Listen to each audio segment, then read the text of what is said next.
सभी का स्वागत है सीएसएन स्टडी में। और आप लोग देख रहे हैं जो झारखंड बोर्ड के विद्यार्थियों के लिए कक्षा 10 के विद्यार्थियों के लिए यानी प्रोजेक्ट रेल के तहत यानी कि कोडरमा जिले में मॉडल प्रश्न पत्र निकाला गया है 2023 के विद्यार्थियों के लिए।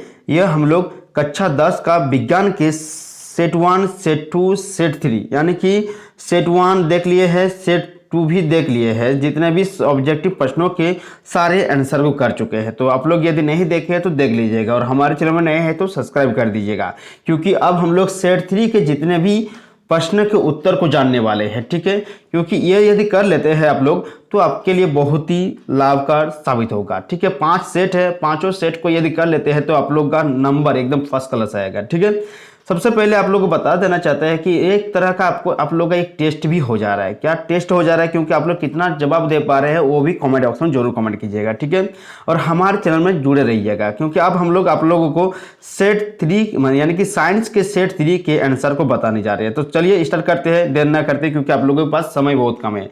सबसे पहले यहाँ पर देख रहे हैं कि क्वेश्चन सेट 3 है, तो विज्ञान के सेट 3 यानी कि विज्ञान के सेट 3 को करने वाले हैं हम लोग। क्या है कि एक लड़का समतल दर्पण के सामने 100 सेंटीमीटर की दूरी पर खड़ा है। लड़के और प्रतिबिंब के बीच की दूरी क्या होगी? किसके सामने खड़ा है? देखिए, समतल दर्पण के सामने। तो समतल दर्पण के सामने जब खड़ा है, जितना दूरी, ठीक है, मान लीजिए एक यहाँ से 100 सेंटीमीटर है तो दर्पण के पीछे बनता है। ठीक है, तो यहाँ से भी दर्पण से यहाँ तक हो गया 100 सेंटीमीटर दूरी पर बनेगा, मतलब सेम दूरी पर बनता है प्रतिबिंब भी। जहां बिंब जितना दूरी पर रहता है समतल दर्पण में, उतना ही दूरी पर क्या बनता है? प्रतिबिंब बनता है। यहाँ पूछा गया है कि लड़का यानी कि लड़का क्या है? बिंब, और प्रतिबिंब क्या कहाँ यहाँ पर है? तो इसके बीच की दूरी कितना होगा? प्लस कर देंगे 100 + 100 यानी कि 200 सेंटीमीटर, यानी कि इसका आंसर होगा बी नंबर। ठीक है, कितना होगा? बी नंबर, यानी कि 1 का बी। आप लोग को समझा भी दे रहे हैं और आप लोग समझ भी पा रहे हैं, नहीं समझ पा रहे हैं कमेंट बॉक्स में जरूर कमेंट कीजिए। अगर अपने दोस्तों को जरूर शेयर कर दीजिए, एक बार जरूर शेयर कर दीजिए और दबा के एकदम लाइक कर दीजिए। ठीक है, चलिए लाइक कीजिए, शेयर कीजिए और सब्सक्राइब चैनल को करना नहीं भूलिएगा, क्योंकि आप लोग के लिए बहुत ही मेहनत कर रहे हैं। ठीक है, नेक्स्ट क्वेश्चन क्या है कि एक वस्तु अवतल दर्पण के सामने 10 सेंटीमीटर पर रखा है, जबकि दर्पण की फोकस दूरी 20 सेंटीमीटर है, तो प्रतिबिंब बनेगा। तो याद रखिएगा, आप लोग निकाल लीजिएगा 1/f से। 1/f बराबर 1/v + 1/u से निकाल लीजिएगा। ठीक है, यहाँ इससे निकाल लीजिएगा। तो निकालेंगे तो क्या होगा कि सीधा, ठीक है, आवर्धित और आभासी, यानी कि इसका आंसर हो जाएगा आपका सी नंबर। ठीक है, क्या आवर्धित मतलब बड़ा होता है, आभासी होता है और सीधा होता है, यानी कि 2 का आंसर सी होगा। ठीक है, आंसर सी। नेक्स्ट क्वेश्चन क्या है? किस दर्पण की दृष्टि क्षेत्र विस्तृत होती है? विस्तृत यानी कि फैला हुआ रहता है। किस दर्पण की दृष्टि क्षेत्र विस्तृत होती है? वो होती है उत्तल दर्पण के। ठीक है, नेक्स्ट क्वेश्चन क्या है? एक लेंस की क्षमता 2.5 डायोप्टर ये लेंस होगा। ठीक है, इसमें क्या होगा?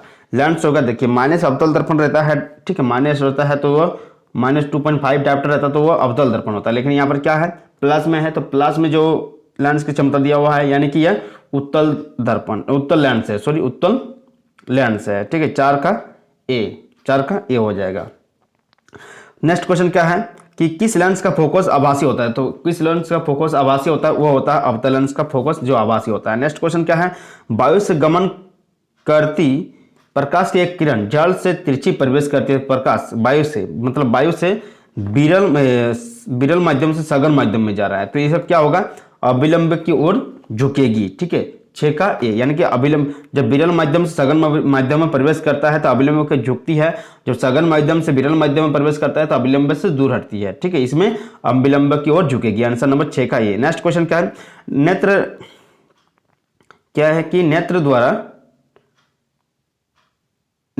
रेटिना पर किसी वस्तु का कैसा प्रतिबिंब बनता है? तो इसमें नेत्र द्वारा किसी वस्तु का जो हमारे नेत्र है उसका प्रतिबिंब कैसा बनता है किसी वस्तु का?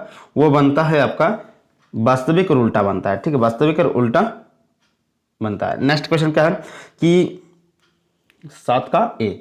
पश्चिमाभी पेशियों के दुर्बल होने से कौन सा दृष्टि दोष उत्पन्न होगा? देखिए, पश्चिमाभी जब पेशियां जब दुर्बल हो जाती है तो जरा दूरदृष्टिता यानी कि जरा दूरदृष्टि दोष उत्पन्न होती है। लेकिन इसमें क्या निकट दृष्टि दोष है, दूरदृष्टि, यानी कि इसमें क्या होगा? इनमें से कोई नहीं है। ठीक है, इसमें से कोई नहीं होगा। नेक्स्ट क्वेश्चन क्या है?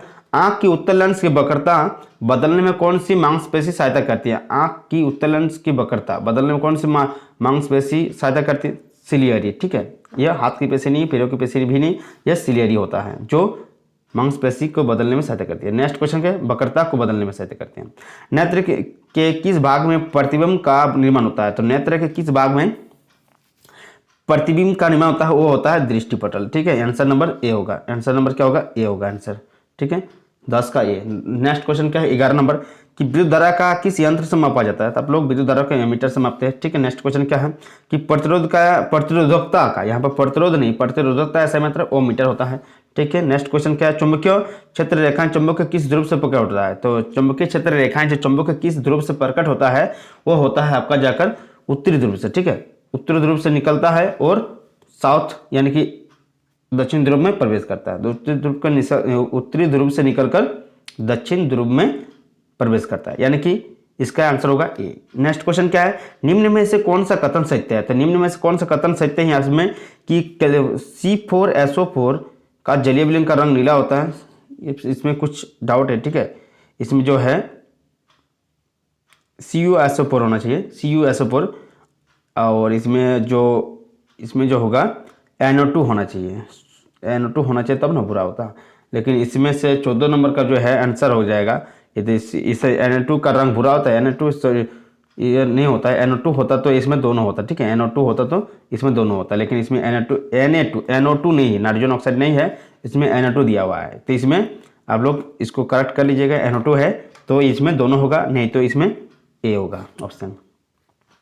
नेक्स्ट क्वेश्चन क्या है, कि चिप्स के पैकेट में विकृत गंधिता से बचने के लिए कौन सी गैस डाली जाती है? तो चिप्स से नाइट्रोजन गैस डाली जाती है, ठीक है। नेक्स्ट क्वेश्चन क्या है, मीथेन का दहन उदाहरण है? तो मीथेन का दौरान क्या है, मीथेन का दहन करते हैं तो किसका उदाहरण? ऊष्माक्षेपी, इसमें ऊष्मा निकलता है इसलिए ऊष्माक्षेपी अभिक्रिया का उदाहरण है। नेक्स्ट क्वेश्चन क्या है, दीवारों पर सफेदी करने के लिए किसका उपयोग किया जाता है? Calcium hydroxide. देखिए हम लोग भिगो के ही मतलब उसको पानी में डालकर ही चूना को लगाते हैं ना, तो इसमें कैल्शियम हाइड्रोक्साइड का यूज करते हैं। नेक्स्ट क्वेश्चन क्या है, प्राकृतिक सूचक का उदाहरण है? तो 18 नंबर का प्राकृतिक का सूचक उदाहरण है हल्दी है, लिटमस पत्र है, वेनिला, ये सभी सारे क्या है प्राकृतिक सूचक है, यानी कि उपयुक्त सभी है, डी नंबर। नेक्स्ट क्वेश्चन क्या है, इनमें से कौन परवल क्षारक नहीं है? यहाँ पर पूछ रहा है कि परवल क्षारक नहीं है, तो परवल क्षारक नहीं है इनमें से, देखिए NOH यह परवल क्षारक है, KOH भी परवल क्षारक है, कैल्शियम हाइड्रोक्साइड भी क्या है परवल क्षारक है, इनमें से कोई नहीं होगा आंसर, इनमें से कोई नहीं है। नेक्स्ट क्वेश्चन क्या है, NOH का उपयोग होता है? तो NOH का जो उपयोग होता है किसमें उपयोग होता है? 20 का यहाँ पर होगा साबुन तथा अपमार्जक में होता है, ठीक है। मेथनोइक अम्ल किसमें उपस्थित रहता है? तो लाल चिट्टी के डंक में, लाल चिट्टी मेथनोइक अम्ल किसमें पाया जाता है? लाल चिट्टी के डंक में मेथनोइक अम्ल पाया जाता है। नेक्स्ट क्वेश्चन क्या है, स्वतंत्र अवस्था में पाए जाने वाले धातु, स्वतंत्र अवस्था में पाए जाने वाले धातु है गोल्ड और सिल्वर। यहाँ पर क्या है 22 का ए, इसमें होगा गोल्ड, ठीक है। गोल्ड जो है स्वतंत्र अवस्था में पाया जाता है। नेक्स्ट क्वेश्चन क्या है, कि धातु जल के साथ अभिक्रिया करके कौन सी गैस देती है? तो धातु जब जल के साथ अभिक्रिया करती है तब ये क्या देती है? हाइड्रोजन गैस देती है। धातु जब जल के साथ अभिक्रिया करती है तो कौन सा गैस देती है? जल, ठीक है। क्या निकलता है? धात्विक ऑक्साइड प्लस हाइड्रोजन गैस देता है, ठीक है। इसमें हाइड्रोजन गैस देता है, यानी कि इसका आंसर 23 का बी। नेक्स्ट क्वेश्चन क्या है, स्वतंत्र अवस्था में पाए जाने वाले धातु है? तो देखिए स्वतंत्र अवस्था में पाए जाने वाले धातु है, तो इसमें कौन सा होगा आंसर? देखिए पोटेशियम, देखिए सोडियम, पोटेशियम, कैल्शियम और मैग्नीशियम, ये चारों जो धातु है यह कभी भी स्वतंत्र अवस्था में नहीं पाया जाता है धातु, यानी कि इसमें ए नंबर ऑप्शन में क्या है, ठीक है। पोटेशियम है यानी कि यह भी नहीं है, ठीक। सोडियम है यह तो नहीं होगा, पाया जाने वाला है। इसमें पोटेशियम यानी कि यह वाला नहीं होगा, इसमें मैग्नीशियम यह वाला नहीं होगा, इसमें डी नंबर आंसर होगा। इसमें क्या होगा? डी नंबर, 23 का डी, ठीक है। 23 का डी होगा, 23 का बोल रहे हैं, 24 का डी आंसर होगा, 24 का डी आंसर होगा। नेक्स्ट क्वेश्चन क्या है, स्वतंत्र अवस्था में पाए जाने वाला धातु? तो स्वतंत्र अवस्था में पाए जाने वाला धातु है इसमें 25 का, तो इसमें आप लोग कमेंट बॉक्स में कमेंट कीजिए अभी बताइए। तो इसमें कॉपर जो है स्वतंत्र अवस्था में पाया जाता है ना, इसमें से देख लीजिए ना कॉपर है ना, यहाँ पर कॉपर कर दीजिए, D number answer. Next question क्या, निम्न में कौन सा कथन असत्य है? तो असत्य बोल रहा है कार्बन में संयोजकता का गुण नहीं पहुंचती, यह गलत है, ठीक है। असत्य यानी कि यह डी नंबर इसका 26 का डी। नेक्स्ट क्वेश्चन क्या है 27 नंबर, कि आवर्त सारणी में बाईं से दाईं ओर जाने पर निम्न प्रवृत्ति दिखाई पड़ती है, यानी कि आवर्त सारणी में बाएं से दाएं, बाएं से क्या करेंगे, दाएं जाएंगे तो क्या होगा बोल रहा है। तत्वों का धात्विक प्रवृत्ति बढ़ती है, संयुक्ता में वृद्धि होती है, परमाणु का आकार बढ़ता है, तत्वों के क्षारीय प्रवृत्ति में वृद्धि होती है। इसमें आंसर हो जाएगा आपका बी नंबर। ठीक है, इसका आंसर होगा बी नंबर, जो संयुक्ता में वृद्धि होती है। ठीक, 27 का बी, याद रखिएगा। नेक्स्ट क्वेश्चन क्या है, पादप में जल का वहन कौन करता है? तो आप लोग जानते हैं पादप में जल का वहन कौन करता है, जाइलम करता है। ठीक है, आंसर ए 28 का। नेक्स्ट क्वेश्चन क्या है कि मछलियों के हृदय में कितने कोष्ठक पाए जाते हैं? आप लोग कमेंट बॉक्स में जरूर कमेंट कीजिए। ये इसका कोष्ठक कितना पाया जाए, 2 पाया जाता है, याद रखिएगा। ठीक है, कितना कर पाए, कितना मतलब एक तरह का टेस्ट ले रहे हैं ना आप लोग का, तो आप लोग कमेंट बॉक्स में जरूर कमेंट कीजिएगा कितना सही कर पाए हैं। नेक्स्ट क्वेश्चन क्या है, 30 नंबर है कि निम्न में से किसका संबंध उत्सर्जन तंत्र से है? तो इस उत्सर्जन तंत्र आधारित निस्संदक एकक है, कोशिका गुच्छ है, चयनित पुनर्रचना, यानी कि सभी होगा इसमें। ठीक है, इसमें तो एक तो बी नंबर आंसर होता है, लेकिन ये थोड़ा सा देख लीजिएगा, ये सभी होगा। ठीक है, आंसर डी 30 का डी होगा। नेक्स्ट क्वेश्चन क्या है, रक्तदाब किस तंत्र से मापा जाता है? तो यंत्र से मापा जाता है, स्पाइगोमेनोमीटर से, स्पाइगोमेनोमीटर से रक्तदाब मापा जाता है। नेक्स्ट क्वेश्चन क्या है, कौन सा हार्मोन अधिवृक्क ग्रंथि से स्रावित होती है?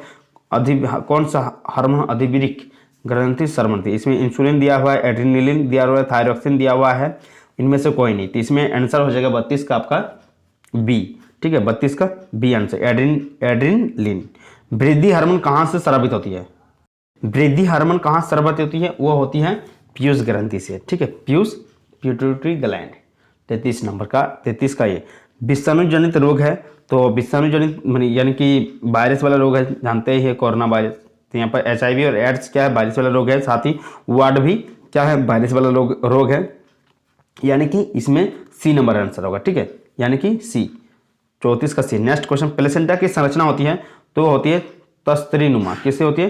तस्तरीनुमा संरचना होती है। नेक्स्ट क्वेश्चन क्या है, निम्न में से कौन जीवाश्म का उदाहरण है? तो यह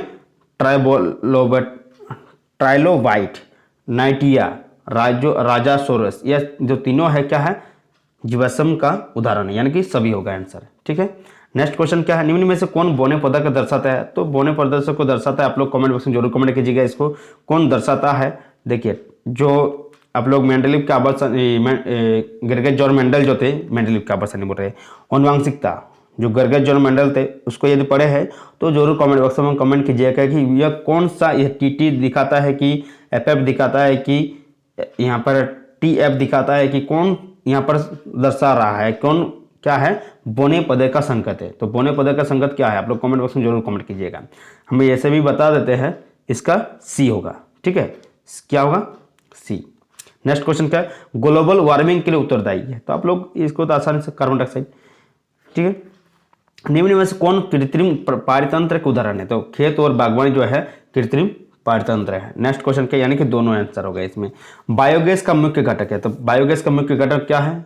बायोगैस का मुख्य घटक है मेथेन, यानी कि CH4। ठीक है, अब हम लोग देखेंगे अगले क्लास में विज्ञान के सेट 4 को, यानी कि हमारे जो सारे कोडरमा जिला में निकला हुआ मॉडल पेपर है वो बहुत ही लाभप्रद साबित होगा यदि आप लोग करते हैं तो। सारे के सारे क्वेश्चन पेपर को पढ़ लीजिएगा और ऑब्जेक्टिव प्रश्नों को लिख लीजिएगा। ठीक है, लिख कर यदि पढ़िएगा तो आपका याद हो जाएगा, क्योंकि मोबाइल में 2 बार देख लीजिए तभी याद हो जाएगा। कितने सारे के सारे 2 बार देख लीजिए, 1 बार से नहीं होता, 2 बार देख लीजिए तो आपका एकदम याद हो जाएगा। ठीक है, मिलते हैं नेक्स्ट वीडियो के साथ साइंस के चौथा सेट के साथ। ठीक है, इसके लिए धन्यवाद सभी को। आप लोग जरूर पढ़ लीजिएगा, आप लोग एकदम अच्छा नंबर आएगा। जय हिंद।